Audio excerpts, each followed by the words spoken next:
Stick it there.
morning, everyone. Welcome to the National Press Club. Our formal program will begin in just about 2 minutes, but before we get started, I wanted to quickly review some housekeeping items. This event is being streamed live, so now would be an excellent time to silence your cell phones. You'll also find cards on your seats for questions. If you have questions for our speaker today, please write them on the cards and pass them to the staff members collecting them around the room.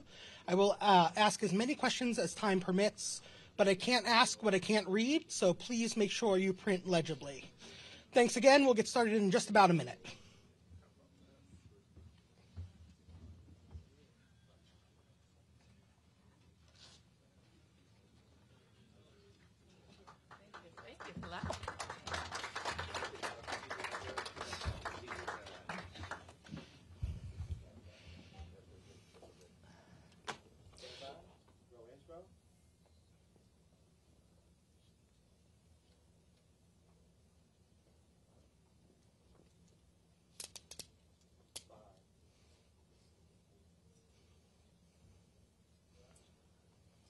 Good morning. Welcome to our Headliners Newsmaker at the National Press Club, the place where news happens. I'm Mike Balsamo, the 118th president of the National Press Club and the U.S. law enforcement editor for the Associated Press. We're delighted to have with us today the mayor of Washington, D.C., the District of Columbia, Muriel Bowser. Last week, Mayor Bowser grabbed headlines with her ambitious plan to redevelop the RFK Stadium site and entice the Washington Commanders football team to return to the city limits. The plan envisions an entertainment district, sports complex, shopping, housing, and a revitalized waterfront. Imagine the Super Bowl, Beyonce, even Taylor Swift, she said. World-class cities like ours, Mayor Bowser told the crowd, we do big things. Yet, President Trump, sitting just blocks away from Mayor Bowser's office, has said some not-so-nice things about the city in which she's led for the past decade. He's called it out for filth and decay, and during the campaign vowed to take over Washington, D.C. While that would require Congress to repeal what's known as the Home Rule law in existence since 1973, two members of Congress, Republican Senator Mike Lee of Utah and Republican Representative Andy Ogles of Tennessee, have introduced such a bill called Bringing Oversight to Washington and Safety to Every Resident, which, not so coincidentally, spells out Bowser. And earlier this week, the Washington Post reported that President Trump would issue an executive order to crack down on crime and homeless encampments in the city, perhaps his first salvo into a takeover attempt. Clearly, the city is in for a wild ride, but this is not Mayor Bowser's first rodeo. She's been held elected office since 2004, first as an advisory neighborhood commissioner, and then as a member of the D.C. Council. She was elected mayor in 2015, and is only the second person to be elected 3 times as D.C. mayor. During her tenure, she's led the city through the COVID-19 pandemic, racial justice protests, and the events of January 6th. But she says her best job is just being a mom to her daughter, Miranda. Please join me in welcoming, giving a warm National Press Club welcome to Washington, D.C.'s Mayor, Muriel Bowser. Thank you. Thank you. Thank you for being here. My pleasure. Thanks for having me. I've been in this building a million times. I've not been in this room. In this room? Welcome to the... No, I take that back. I think I gave my first press conference after winning the primary in 2014, maybe in this room. In this room. Wow, that's awesome. Yeah. That's fantastic. Yeah, I did. Fun memories.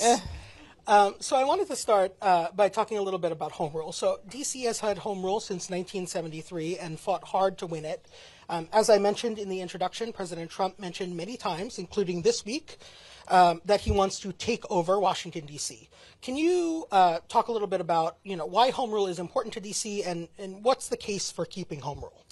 Well, the case that we actually make is for D.C. becoming the 51st state. I know there's been a lot of talk about someplace else becoming the 51st state, but we are going to be the 51st state because what it means is the discussion you've had about whether a president or a couple of members of Congress can take over our limited self-determination is because we don't enjoy the same rights as American citizens. but we are the same as American citizens. We pay taxes more than most, more per capita than any place in America. We're larger than 2 states. We're literally down the street from the Congress, but we have no representation. So the case that D.C. residents, not to tell you that your question wasn't the right question, but the question for us is how do we maintain the pathway to the 51st state, and why not? We're Americans, we pay taxes, we go to war, we have all of the responsibilities of citizenship, but we don't have all of the rights. And the unfortunate answer is it has come down to partisanship. And we don't regard D.C. being added as the 51st state as a partisan issue, but it is an issue of how to make our democracy more perfect. So in talking about home rule, what it means basically is that we elect local officials, we pass our laws, we have our own budget, that's sometimes a misconception out there in the world. We take care of ourselves, and we do so, as I said, and we give more to the federal government than we get back. And so making sure that we adhere to the principles that so many people believe in, the government should be closest to the people. That's why home rule is important to us. So President Trump's expected to sign an executive order that would give the federal government more power in D.C. Do you think the federal government has the right to do this? Do you see this as President Trump's first move in an ultimate endgame to, as he says, take over D.C., and how does D.C. protect itself from federal encroachment? I think there's been a lot of speculation about that, and it's mostly among your colleagues here, but I don't know that that's the case. Certainly, the president has executive powers, and we've seen that he has issued a lot of executive orders. Some of them have been disputed. Some of them are being argued right now. But I think what the approach that we have taken with the White House is to identify those things that we share. What are our shared priorities? The president is very focused on making our nation's capital the most beautiful capital in the world. And it turns out that's our focus too. And in Washington, D.C., unlike some places, the federal government actually has a role in doing that, an oversized role in doing that. So there's some things like national parks that, when your city is small as ours, how the national parks operate is a very big deal. There's been the issue of the return of federal employees to in-person work. Now, we didn't argue for in-person work going with mass firings, which is going to have an impact certainly on Americans in all 50 states in Washington, D.C. And the federal government does have a role in public safety in the district, unlike most places, because they're a big part of our criminal justice system, including judges and including prosecutors. So there are things that we can work on together. The Washington Post has reported that this executive order would be focused on crime and quality of life issues like graffiti and homeless encampments. After you met with then President-elect Trump at Mar-a-Lago, you expressed a willingness to work with the president on issues of mutual concern, including beautifying the city. Are these the issues that you discussed? Can you talk a little bit about that? Once again, I can't speak to an executive order that I'm not sure exists or will be issued, so I'll say that. But I will say that, yeah, we talked about beautification issues, and we talked about public safety. But let me say this about public safety. What I was able to report to the president was that he, I believed, had the picture in his mind of COVID-era Washington, D.C., because that's the Washington, D.C. he left. And we did have some impacts of COVID closures on both public safety and homelessness. And so I wanted to make clear that the Washington that he has returned to is coming back. from COVID era impacts. So I developed a comeback plan, which is our 5-year economic development strategy that has a lot of investments in the downtown, for example, how we bring more residents, how we bring more activity and vitality to the downtown, and the federal workforce is a big part of that.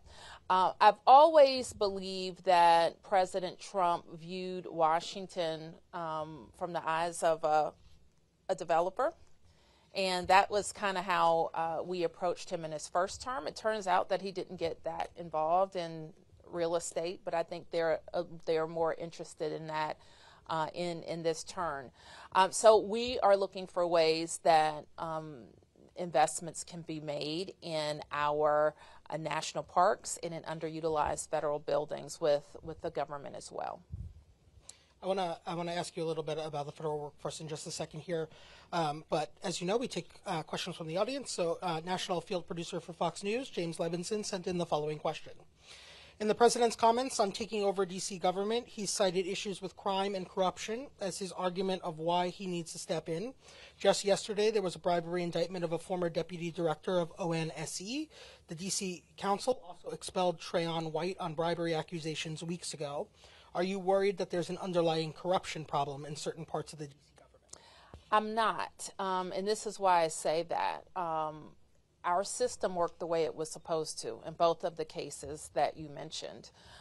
We have, and actually I authored when I was a member of the council, a pretty comprehensive and wide-ranging ethics reform law that allows the council to expel a member for the type of conduct that the indictment indicates. That hadn't been the case 10 years before that. We would have had a official linger until the criminal justice process had run its course. So we have very, very high standards for conduct. I am proud to lead a incredible workforce. This workforce has stood up for DC during COVID, during snowstorms. In January, we had 3 national special security events, 2 snowstorms. We had an inaugural ceremony that changed, I think, the Thursday before the Monday of the inauguration. And so all of these activities were supported by public servants. Our public servants, especially our police department, has also led to a historic decrease in crime that we experienced in 2024. The previous year had been a tough year for us, admittedly, and we worked very hard to change what I thought, in some cases, were COVID-era policies that went into effect that affected the very fragile balance of a public safety ecosystem in Washington. We worked with the council to really reset the laws, and in my view, we had to get a better focus on accountability for violent crime, and we've been able to do that. And we're seeing the impacts of that. So, but those are all our police officers that go to work every single day. Our teachers have been incredible. We just got our kind of the national report card scores, and we see DC public schools outpacing urban school districts around the country. And those are our teachers who are going in classrooms and really moving kids in reading and math. So we're proud of the work of our workforce. But having said that, people know that they have to follow the rules, and if they don't, then there are very real consequences. Since the pandemic and work from home options, the downtown area has been a bit of a ghost town. President Trump has now ordered the federal workforce back to their offices, as you mentioned. And at the same time, Elon Musk and the Department of Government Efficiency are eviscerating the federal workforce.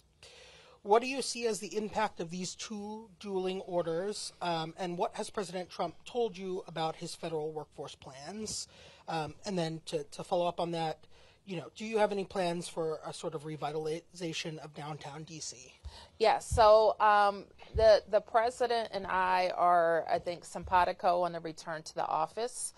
And the discussion that I have been having around the region, not just D.C., is that we need to make the case for why these federal jobs and federal activity are best supported. The infrastructure here best supports that work, and that's what we do. When we talk about the federal government, let me be clear.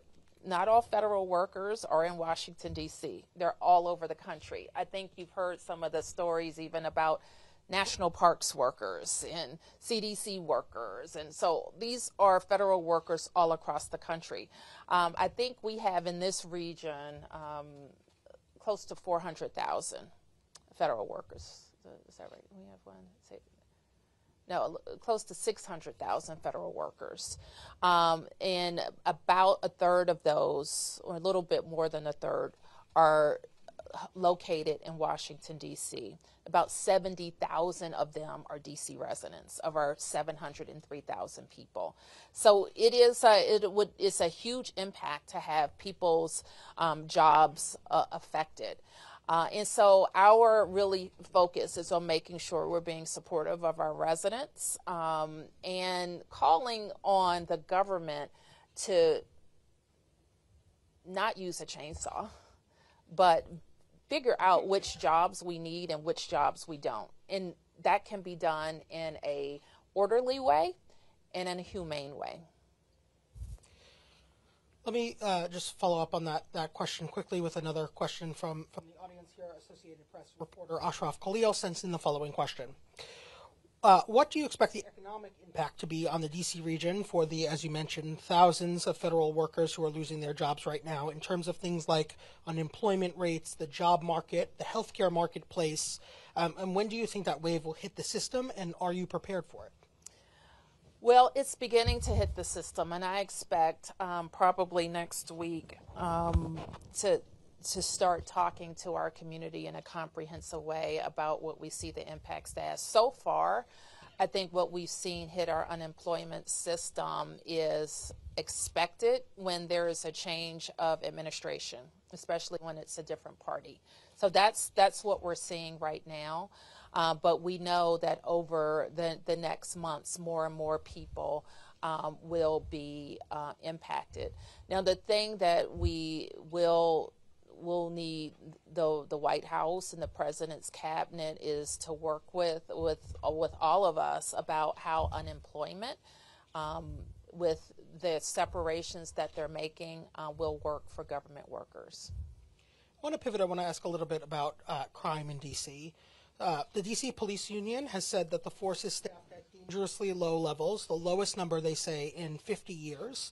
When 3 police officers were shot last month, they pointed to this as a risk to an overburdened police force. What efforts are you taking to recruit more officers in Washington, D.C., and how do you ensure that violent crime doesn't rise if the police ranks continue to shrink? Well, we put enough officers on the street, but unfortunately we do it in a less ideal way. That's why if you're a budget wonk like I am, we have higher overtime numbers than is efficient. But we have to do that to make sure we have the shifts and the people on the street that we need. So we are, and as long as I've been mayor, have funded our department at a level that allows us to hire the maximum number of people at a given time. Like, I won't go into the kind of sordid history in the couple of years that we weren't able to hire, but with attrition and with a couple of years of disruption, you can see your numbers go down. Our plan is to get back to 4,000 officers. I believe our police chief believes that we need to be between 3,800 and 4,000 officers. Now, keep in mind that we're not just a city, we're a city, county, state, and we support the federal government in large-scale events. So our force per capita may be bigger than some cities of our size, but that's what we need. National Press Club member and writer for Bloomberg City Lab, Linda Poon, sends in this question. The top criminal prosecutor in the D.C. U.S. Attorney's Office just stepped down after refusing to follow a directive from the interim U.S. Attorney, Ed Martin. Are you concerned that these conflicts could affect the U.S. Attorney's Office's ability to prosecute crimes that are committed in Washington, D.C.? Well, I think that this is what, and this is a conversation I had with the president about, again, a U.S. attorney is not an elected not appointed by the mayor, not accountable to local officials or taxpayers. So that is a position that either comes from the president or the attorney general, that appointment. So it is very important to us that the U.S. attorney focuses on violent criminals, on people who use guns, and on repeat offenders, and take hard cases to trial. And sometimes we see out of prosecutors, if it's not a slam dunk, they don't want to proceed. But we need to send a strong message that if you use a gun in the district, that you're going to jail. And that we need to have prosecutors who share that sentiment. I want to just ask one more question about crime. So obviously violent crime in the District of Columbia has been down over the last few years, but homicide numbers, particularly this month in comparison, are slightly up. Are you concerned about that sort of rise in homicides in that same sort of vein as you're talking about prosecutions of violent crime? Well, anybody who analyzes crime doesn't use like a month as an indicator of a trend. And so we are concerned about any crime in any month and drive it down. But I don't know that I would suggest that was indicative of our efforts. What we saw last year was remarkable because of the really strategic work that our Chief of Police, Pamela Smith, has done. And one of the tools that she has used is a real-time crime center that we put in place down at police headquarters, and a partnership with the community to get more cameras feeding into this crime center so that we can both use it as a predictive tool, but also use it to make quick arrests and support better prosecutions. And so all of that together is helping. We have another idea that we're going to pitch to the president because we believe that camera system works to help us fight crime, especially when we're rebuilding the numbers of people we have as crime fighters. And we think that will be a very important project for downtown Washington. I want to ask a little bit about the RFK Stadium site. So you said last week you want the Washington Commanders to make the RFK Stadium site their new home. Why do you think that's the best use of that site, and what are you willing to do to entice them to relocate there? Are you talking about, tax breaks? Can you just expand on what you're thinking there? Sure. Well, it was longer than last week that I've said it. I've said it since... I've said it for a long time, since before I was mayor, I'm sure. And for people who are not familiar with this site, it is 177 acres. It's on the banks of the Anacostia River. It is the former home of the Washington football team. It currently has the former stadium, RFK, we haven't used, I think, in almost 10 years. So it is literally dilapidated and falling down. We've begun the demolition. But the rest of the site is asphalt parking lots. And so the district has had a lease with the federal government for RFK. I think that we got in 1988. The lease was going to expire, I think, 2038. So for us, for the city to really make an investment in that property, we had to have control of it for longer than the next 14 years. So we've been working to get control of it from the National Park Service so that we could make the investments in it. And we finally did that. And it happened at the end of December. So now we control it for the next 99 years. And we are either going to have a great development with an NFL stadium, or we're going to have a great development without an NFL stadium. Why we want the NFL to go there is because this is our team. And then, as you mentioned in your opening remarks, I believe that great cities have their sports teams, they have great entertainment, great arts and culture, wonderful restaurants, #1 park system like us. And so all of those things we think can happen in our city. And it kind of gets a chuckle, but it's true that when the World Cup comes to the United States, we can't have the games in the nation's capital because we don't have a venue.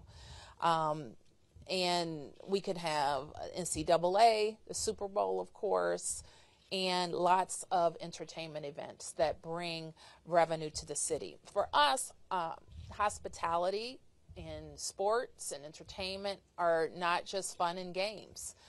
They employ a lot of DC residents with good salaries and contribute to our bottom line. So we saw with Navy Yard and the wharf that redevelopment there led to increases in rent and housing prices. What will you do at the RFK Stadium site to keep that from happening while still creating what you've described as world-class development? Well, what we've actually seen is when we build more housing, we have seen a less steep increase, like half the national average over the last 10 years in rent increases. And that is directly related to the amount of supply we put in the market for housing. We've created 36,000 new units, and we did it ahead of schedule. And because we've increased the supply, our rents have been blunted, and rent increases have been blunted, almost half than the national average. But we see the kind of housing crisis as a big one for our nation that we have to confront. I'm leading a task force right now with the National League of Cities to talk about how cities can work with the federal government on these housing issues. But even from when I started, what it takes to build affordable housing, the cost of labor, the cost of materials, inflation have just exploded. And for cities to continue to be partners with the private sector, we're going to have to be innovative and have great federal partnerships. I want to ask this question from National Press Club member and freelance journalist Pat Host. What is the maximum seating capacity that you're willing to support at a new stadium at RFK? I think what we've seen, and I think there's some flexibility there. Certainly we want to have something that's going to be that works for the team and that works for our economics. And I think that the new stadiums are in the range of 60 to 70,000. I want to pivot a little bit to housing here for a second and follow up on something that you said. So you recently introduced the Rental Act of 2025 aimed at supporting existing affordable housing, creating more affordable housing and making it easier to evict people charged with violent crimes. Affordable housing has been a focus of your administration since you've taken office. Why did you take this up as a core issue for this city? And can you assess for us where things stand in terms of reaching your goals for housing in the district and what else still needs to happen? Sure. So we introduced the Rental Act, and I would kind of break it into two buckets. The first bucket is kind of rebalancing what I call our policy environment, similar to what I said about public safety. COVID caused a lot of changes to the law, changes that were meant to help during the period of time where people couldn't work or people were sick or businesses were closed. And some of those policies and operations have had a tail. And so we have to change the policies. We have to address the kind of operational issues that are keeping people and landlords and tenants from having the relationship that they had before COVID. And focusing on the fact that we won't have safe, affordable, and well-kept affordable housing if people aren't paying their rent. So we're addressing in one half of the bill, like the 30% of people who we think are using the system to not pay their rent. And it's having an effect on the 70% of the people who are doing exactly what they should and what they're contractually obligated to do. So that's part of it. The second part of it is how do we get back to the type of production that made us number one in the region, in the area of and the jurisdiction in the country that has invested the most in affordable housing. So we have to get back to that level of production that got us to 36,000 units. And part of that is looking at our laws, and one of them is around, we have a law that focuses on allowing renters to be able to buy their units, affordable units. So this, where we've made some tweaks to the TOPA law that ensures that TOPA is focused on affordable housing, not all housing, and that like financial transactions aren't kind of swept up in the law. And so these are some things. This TOPA law hasn't been modernized since it was created, and we think it's necessary to do now so that we can be number one again. Now, when I was elected 10 years ago, our biggest issue in this city was how do we stay affordable for more people? Because we do have a hot economy. People do want to live here. People are starting their businesses here. And the thing that I always remind people of, like even in this space of time, when the Census Bureau put out their most recent report, which was the fastest growing state in America? Washington, D.C. So people vote with their feet. So they're moving here, so we have more people who lived here than before the pandemic. Our schools came back faster. And so it is important that we continue to have this be a city that people choose to live, and affordability, housing affordability is like the number one thing on their list.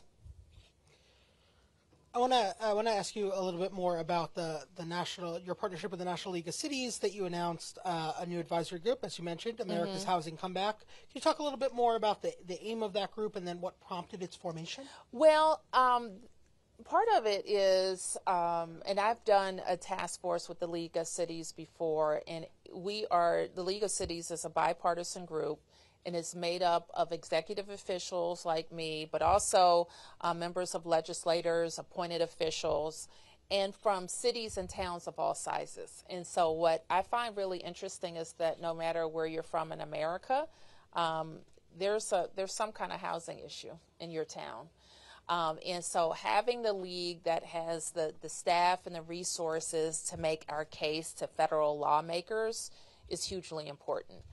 So we can share, and we are using what we learned in our kind of 10-year investment to create 36,000 units to share. But we also want to learn from our counterparts across the nation about other ways that we can do affordable housing with, more, in a way that we're not spending as much per unit. So we have to work on that. We're learning from my co-chair. One of the co-chairs, for example, is from a university town. And what are we doing for university housing? We have a lot of great institutions here, and they need to remain competitive. And part of being competitive is how they do housing in a market like ours. So we're looking to work on that, and actually invite more universities to have their East Coast outposts be in Washington, D.C. And so we see that Johns Hopkins recently opened, USC has made a big investment in D.C. In addition to our great universities. While family homelessness has decreased in the District of Columbia, the point-in-time count showed homelessness in D.C. rose 14% between 2023 and 2024. What specific efforts are you taking to combat that rise in homelessness, and is President Trump right that federal resources are needed to combat that rise? Federal resources can always help, I think in point in time, it does fluctuate. We've seen it, and I have had in my tenure a huge focus on ending family homelessness. And we're very proud that a promise I made to close a notorious family homeless shelter that was in an old hospital would close, and we would open humane family shelter across the city, and we did. We opened 8 shelters that housed no more than 50 families, and we were able to decentralize the services for that families that allowed them to get into permanent housing. So we know that system works. If we put people, while they're experiencing an emergency, in a smaller, better resourced, more humane environment, they can get they can get it together and move on to permanent housing. So we've done that on the family side. We think we need a similar approach on the single side.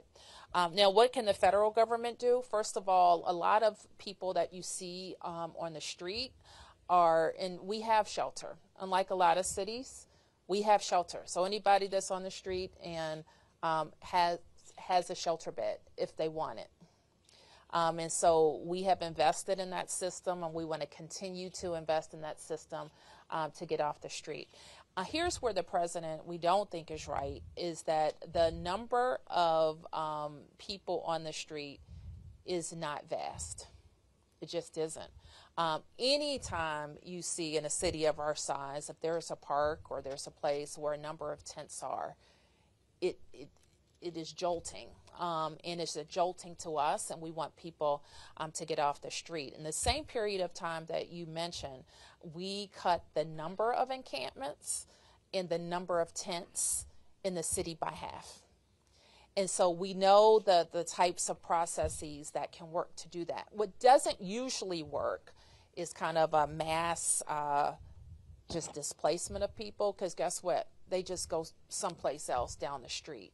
So part of what we do is try to work with people to get them in a place where they'll move to shelter or they'll move inside to housing. Otherwise, it's like a whack-a-mole. If we'll close it down here, and then we'll have the same issue down the street.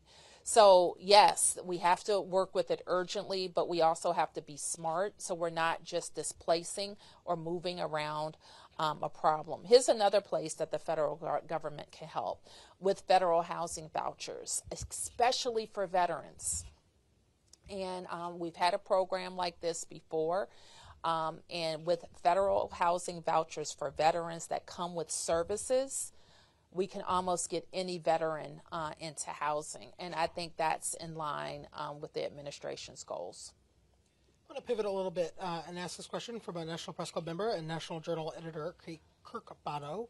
Are you concerned with sponsors or acts pulling out of World Pride, given the administration's position toward the LGBTQ community? And do you have any concerns about the Trump administration impacting World Pride? I am concerned about it because we have seen a sponsor pull out, and keep in mind that this is a global event. It happens in places around the world, and I think it would be helpful to have a statement of support for World Pride in the District of Columbia. And keep in mind, like I said, we're a world-class city. We have beautiful hotels and venues. Many of them, I'm sure, have probably already been booked. And if I can't believe that the president would want to send the message to people not to come to the nation's capital.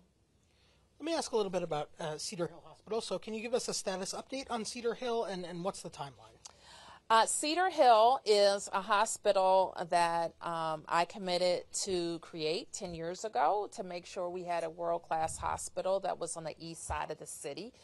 For people who are not as familiar with D.C., part of our city is divided by a river, the other part by Rock Creek Park. So you can kind of think of D.C. in three parts. Well, the part east of the Anacostia River did not have a fully functioning hospital with the quality of care that we expected, and we believed that we had to create a new hospital to get that done. So we have a great partnership with GW Health and their physicians who are going to work there. We built the hospital over the course of the last several years, and we expect to open April 15th. Can you talk a little bit about, another topic that's been in the news lately? The president has obviously taken over part of the Kennedy Center and Kennedy Center's board. Can you talk a little bit about that? Do you have any concerns about what's happening there, the events that are already happening there, the move on the board, and the resignations that have happened? Well, let me just first say that David Rubenstein is an American treasure. And he chaired the board. And he has contributed a lot of his personal wealth to what he calls patriotic philanthropy. Everything from support with the Washington Monument when it was damaged to important archival pieces at the National Archives. Even I think he even supported bringing our pandas back to the National Zoo. So he didn't operate in that role as chairman in some kind of what shall I say, honorific capacity. Like, he worked and he's smart. Like, he built a great company. And so I think we've just been honored to have his leadership. And similarly, Deborah Rutter has been a great leader of the Kennedy Center for 11 years. Now, it turns out that both of them had already announced that they would be moving on, but in a way that allowed for a smooth transition. So I don't know the current leadership. I was on the board call where Mr. Grinnell was appointed, so I will look forward to meeting him, and I hope the organization, like, they book out a couple of years in advance. So canceling shows is bad for the arts community. It's bad for our reputation in the arts community, in locally and around the world.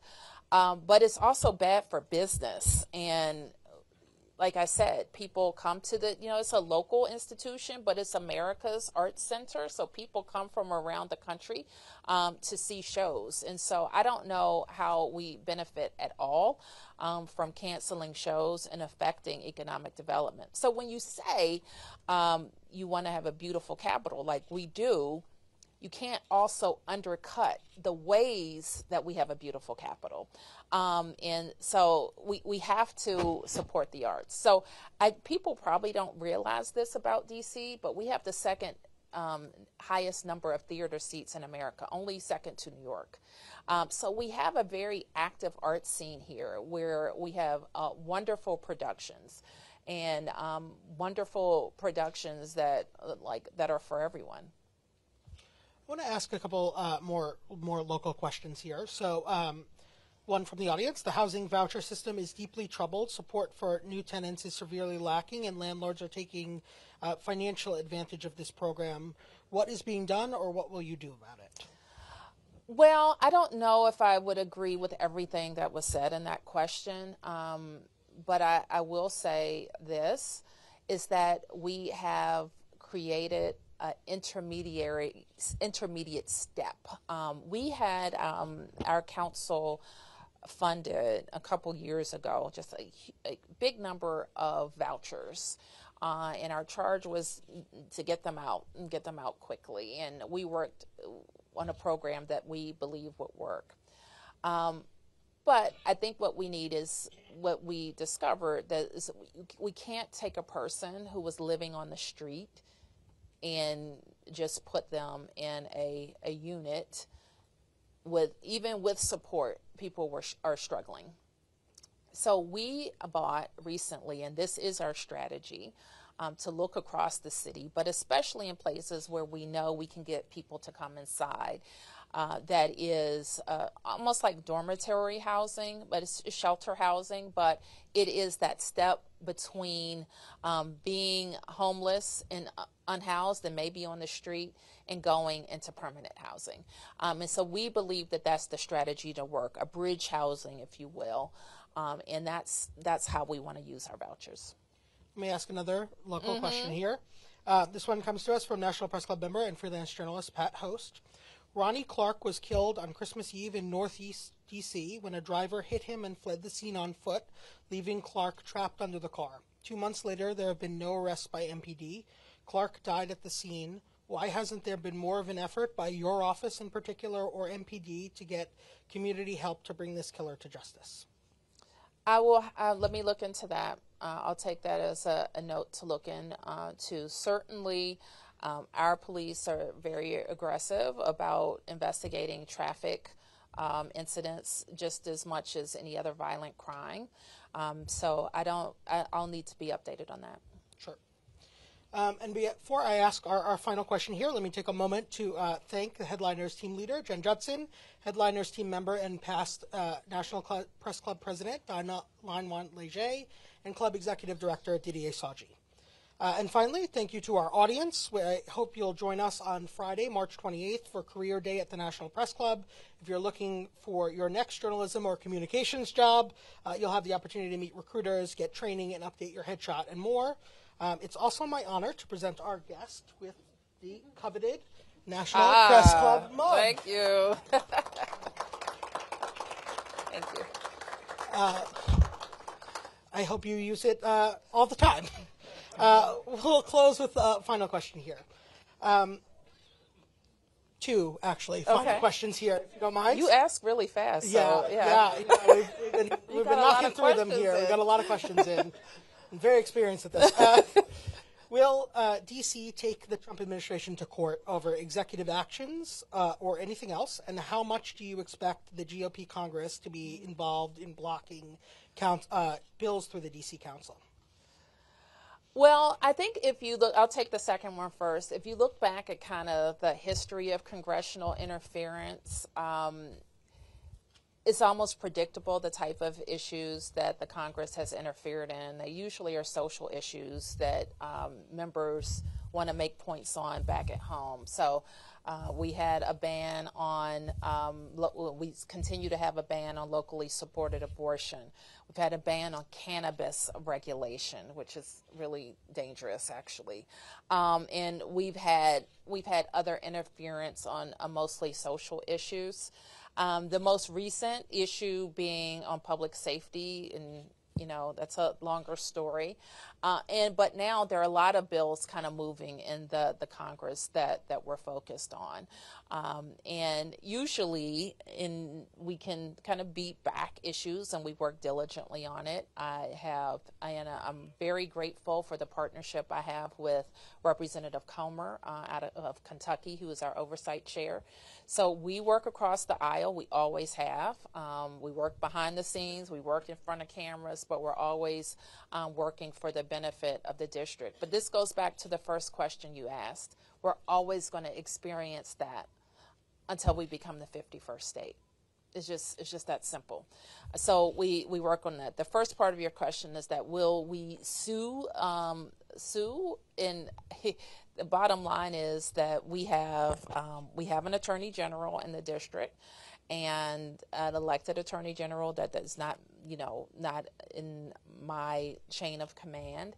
And we are always talking about making sure that the laws are applied as it affects the District of Columbia. So that's what I'll say about that. Mayor, thank you. Thank you for taking the time here. Thank you. Thank you.